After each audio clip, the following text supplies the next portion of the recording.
درود شریف پڑھ لے سب اللہم صلی علی سیدنا صلاۃ دائمۃ مقبولۃ۔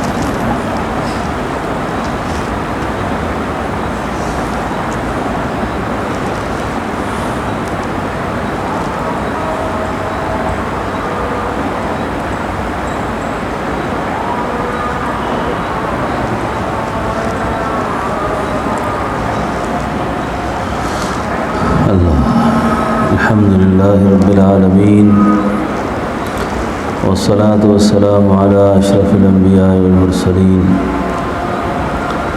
أما بعد فأعوذ بالله من الشيطان الرجيم بسم الله الرحمن الرحيم يا أيها الذين آمنوا اتقوا الله وكونوا مع الصادقين آمنت بالله صدق الله مولانا العظيم۔ حضرت تھانوی رحمۃ اللہ علیہ نے بیان القرآن میں اس آیت کے تحت یہ بات لکھی ہے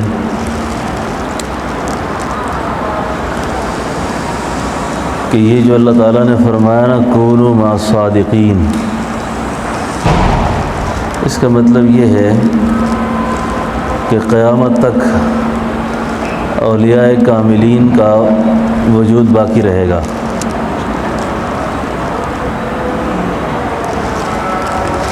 شاہ عبد القادر صاحب رائے پوری رحمۃ اللہ علیہ نے لکھا ہے کہ کونوا مع الصادقین کا مطلب یہ ہے کہ قیامت تک ولایت کے جتنے مناصب ہیں وہ سارے منصب پر رہیں گے۔ اس کے بعد حضرت فرماتے ہیں کہ افسوس کہ ہماری آنکھیں نہ رہیں کہ جو ہم ان لوگوں کو دیکھ سکیں، اور جہالت کے اس جاہل لوگوں کے ایک اعتراض کا جواب بھی دیا جو عام طور پر دیندار لوگ بھی یہ بات کر جاتے ہیں، بھئی اب علماء کہاں رہے، علماء تو دفن ہو گئے ہیں اور علم کتابوں میں رہ گیا ہے۔ یہ بات پرلے درجے کے جاہل لوگ کرتے ہیں، سنجیدہ لوگوں کو ایسی بات نہیں کرنی چاہیے کہ جب فرما دیا کہ کونوا مع الصادقین تو قرآن تو قیامت تک کے لیے ضابطہ حیات ہے، تو معلوم ہوا کہ قیامت تک اولیاء کاملین پیدا ہوتے رہیں گے۔ خلیفہ ہارون الرشید جو تھے قرآن کریم پڑھ رہے تھے، ہماری بہت ساری جماعت ایسی ہے اول تو ان کو قرآن کریم کی تلاوت کا شوق ہی نہیں، اگر شوق ہے تو پھر تدبر نہیں، غور نہیں ہوتا کہ میں کیا پڑھتا ہوں۔ اور یہ بات بہت افسوس سے کہنی پڑتی ہے کہ اگر تراویح کے اندر امام یہ نہ کہے کہ آئندہ جو آنے والی رکعت ہے اس میں سجدہ تلاوت ہے، لوگوں کو پتہ نہیں ہوتا۔ یہ قرآن سے دوری کا بہت بڑا ایک سبب ہے۔ تو انہوں نے فرمایا کہ خلیفہ ہارون الرشید تلاوت کر رہے تھے، تو تلاوت کے دوران جب یہ آیت آئی نا کہ یا ایھا الذین آمنوا اتقوا اللہ وکونوا مع الصادقین،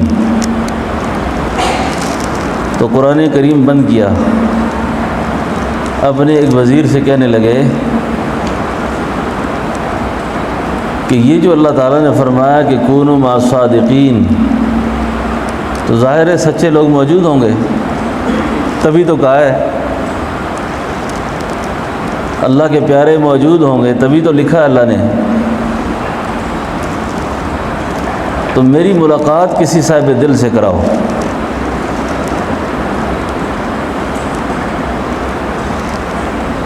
کوئی صاحب دل مجھے ملے،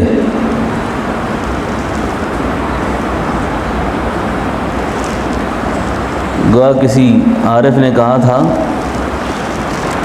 یا اللہ کوئی ایسا اہل دل ہو کہ فسانہ محبت میں اس کو سنا کے رہوں، وہ مجھ کو سنا کے روئے۔ کوئی ایسا اہل دل ہو کہ فسانہ محبت میں اس کو سنا کے رہوں، وہ مجھ کو سنا کے روئے۔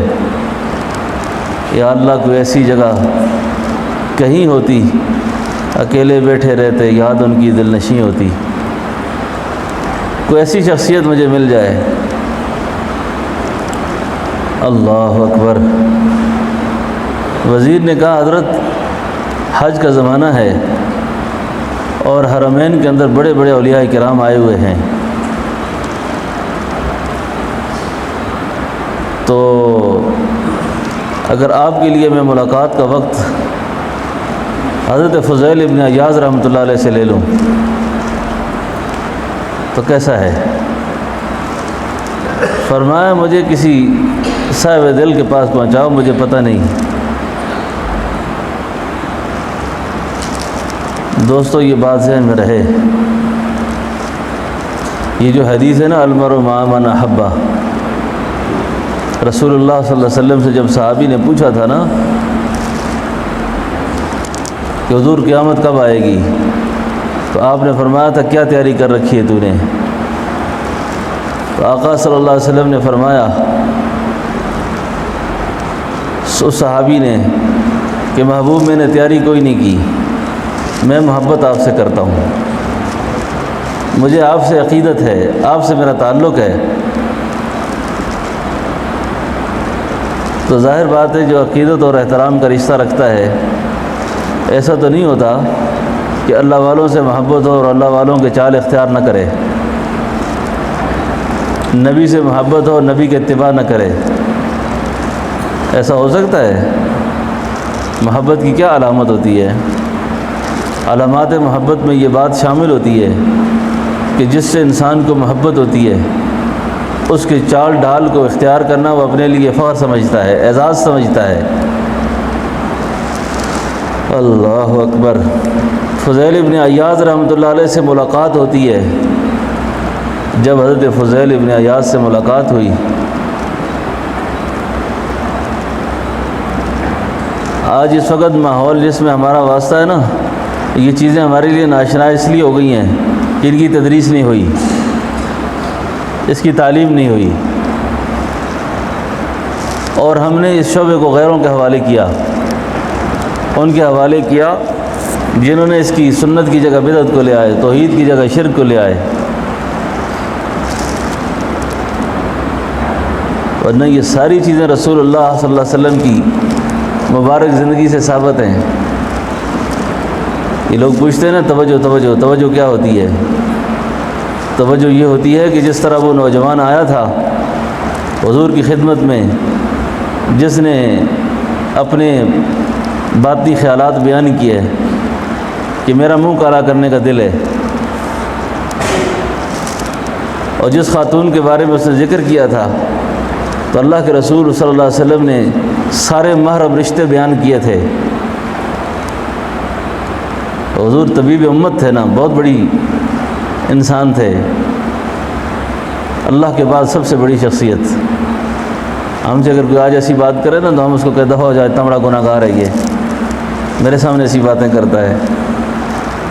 تو اللہ کے محبوب نے اس شخص کے سینے پہ ہاتھ رکھ کر اللہ کے نام کی توجہ دی تھی اور اس کے لیے دعا کی تھی کہ اللہ اس کے سینے سے اس ظلمت کو سلب فرما دے، کدورت کو دور کر دے۔ بات یہ عرض کر رہا کہ جس وقت خلیفہ کی ملاقات فضیل ابن عیاض سے ہوئی نا، تو کہتے ہیں کہ فضیل ابن عیاض رحمۃ اللہ علیہ نے خلیفہ کے ہاتھ دبائے اور دبا کر اللہ کے نام کی باطنی توجہ آپ پر ڈالی، اور باطنی توجہ ڈال کر آپ نے فرمایا کتنے نرم ہاتھ ہیں اس خلیفے کے، جن ہاتھوں نے کل آگ میں جلنا ہے۔ یہ بات کرنی تھی کہ خلیفہ بے ہوش ہو کے گرے۔ جب ہوش آیا نا، اتنی ایک بات تھی صرف، علامہ نے کہا نا جو بات دل سے نکلتی ہے وہ اثر رکھتی ہے، پر نہیں طاقت پرواز مگر رکھتی ہے۔ اتنی سی بات تھی، جب وہ گرے اٹھ کے بیٹھے، وزیر نے کہا یا ایھا الذین آمنوا اتقوا اللہ وکونوا مع الصادقین۔ سمجھ آ گیا آپ کو؟ فرمایا سمجھ آ گئی مجھے۔ فرمایا یہ صادقین،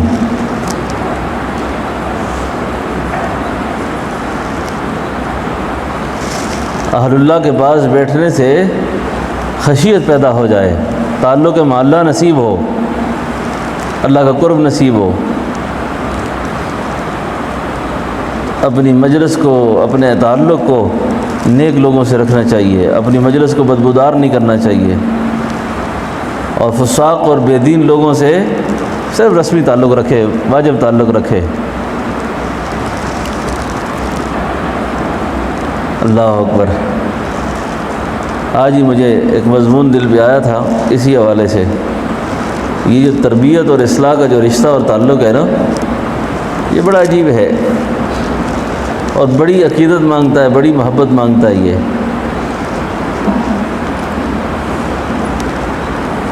ہمارے بر صغیر پاک و ہند میں علمی اور روحانی طور پر دو نام اتنے قداور ہیں، اتنے بلند ہیں، ہمارے علمی سلسلے کی سند ہو یا روحانی سلسلے کی سند ہو، جب تک اس دروازے پر نہ جائے تو نہ علم مکمل ہوتا ہے، نہ روحانیت مکمل ہوتی ہے۔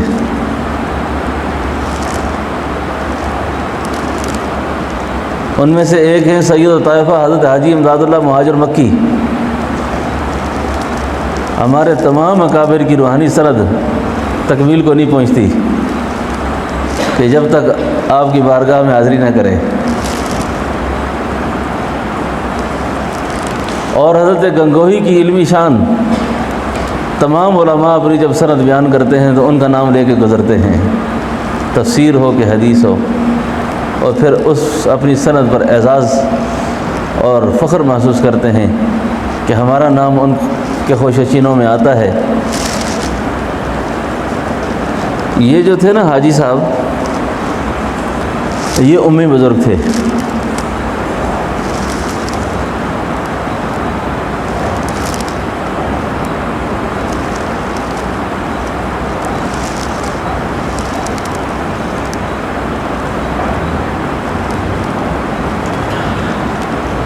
اللہ،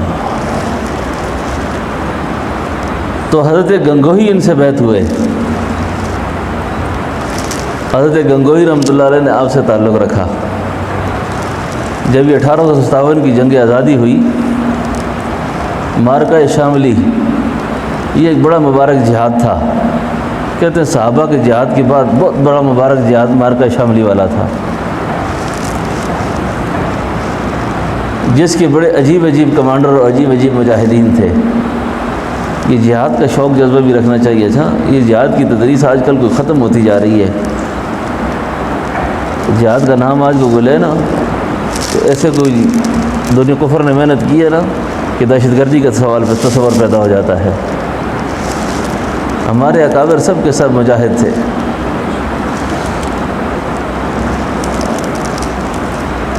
معرکہ شاملی کے بعد، معرکہ شاملی، حاجی صاحب چلے گئے مکہ مکرمہ۔ میں بڑی عجیب بات سنا رہا ہوں آپ کو۔ حاجی صاحب رحمۃ اللہ علیہ تشریف لے گئے مکہ مکرمہ۔ آپ جب مکہ مکرمہ تشریف لے گئے تو مکہ مکرمہ سے اپنے اس مرید باصفا حضرت گنگوہی کو خود خط لکھتے ہیں،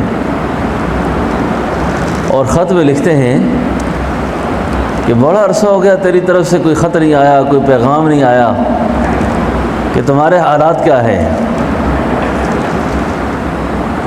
دوستو، آج عصر کے بعد سے میرے دماغ میں یہی بات چل رہی ہے کہ اگر مجھ سے کوئی پوچھتا ہے کہ یہ خلاصہ تصوف کیا ہے، خلاصہ دین کیا ہے، کہ جس پر ایک فرد کی نجات ہوگی، میری اور آپ کی جو نجات ہے نا، جس بات پر ہونی ہے وہ یہ ہے جو میں ابھی بیان کروں گا، اور اگر نہیں حاصل نہ ہمیں تو موت تک بے غم نہیں بیٹھنا، پھر چاہے وہ مولوی ہو، پیر ہو، مرید ہو، عام ہو، خاص ہو۔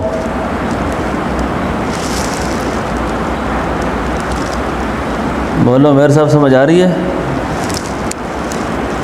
خط لکھا حضرت حاجی صاحب نے حضرت گنگوہی رحمۃ اللہ علیہ کو، اور خط میں لکھا کہ تمہارے حالات کی خبر نہیں آئی کہ تم کس حال میں ہو، اپنے احوال سے آگاہ کرو۔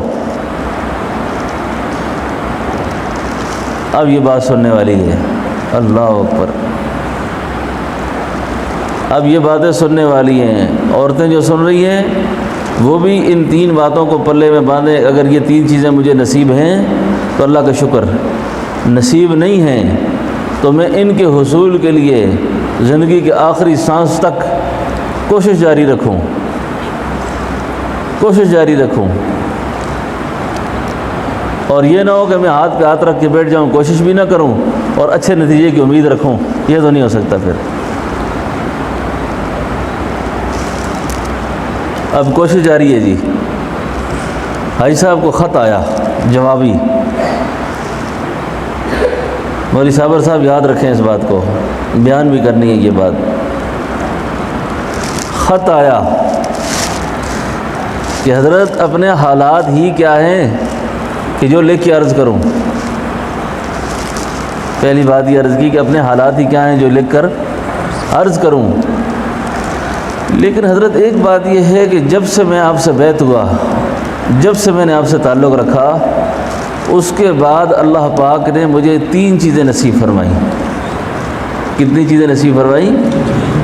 تین چیزیں، تین دولتیں اللہ نے مجھے نصیب فرمائی ہیں، تین چیزیں مجھے حاصل ہوئی ہیں۔ اب یہ تین چیزیں یاد رکھنے کی ہیں اور تین چیزوں کے حصول کے لیے محنت کرنی ہے۔ پیر گھول کے نہیں پلا سکتا کوئی بھی کسی کو، راستہ دکھانا ہے، محنت اپنی اپنی ہے۔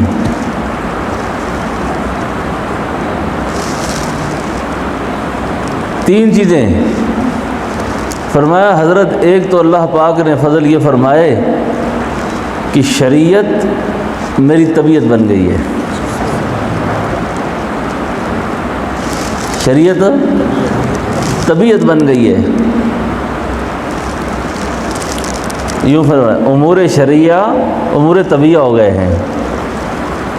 جو شریعت کے اوامر تھے، شریعت کے احکامات تھے، وہ میری طبیعت کا حصہ بن گئے ہیں۔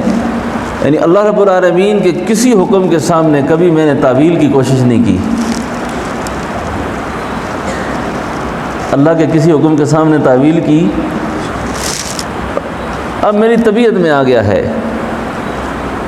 اب دل خوش ہوتا ہے کہ یہ میرے اللہ نے کہا ہے، یہ بھی میرے اللہ نے کہا ہے، یہ بھی میرے اللہ نے کہا ہے، یہ بھی میرے اللہ نے کہا ہے، اب میری طبیعت ہو گئی ہے وہ۔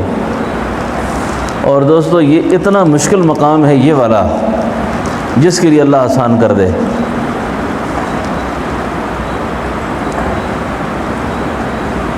یہ جتنے مراقبات، جتنا ذکر اذکار، یہ جو محنت، یہ ساری کی ساری حقیقت میں تو اس کے حصول کے لیے ہے، اس کے حاصل کرنے کے لیے ہے کہ شریعت میری طبیعت بن جائے، شریعت میرا مزاج بن جائے، اور مجھے کسی وقت بھی شریعت کے اعمال پر عمل کرنا مشکل نہ ہو۔ جیسے عورتیں ہیں، اب عورتوں کے لیے پردہ مشکل نہ ہو،